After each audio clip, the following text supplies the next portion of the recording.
I'm Maureen Burford, and I direct Creative Lives.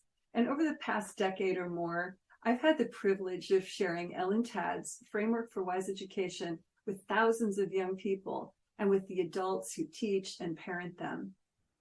Her framework is based on Ellen's deep observations of our human energy system, or our chakra system, and its fundamental role in human development.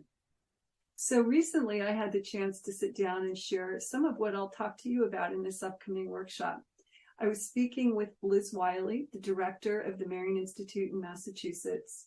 And at the end of our conversation, Liz paused and she looked at me and she said, Maureen, if I could wave a magic wand, I would put this framework in the hands of every parent and teacher around the world.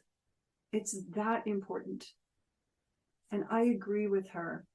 So I invite you to join me to discover a framework for wise education and its powerful impact for young people, for teachers, parents, and really for our society as a whole. See you soon.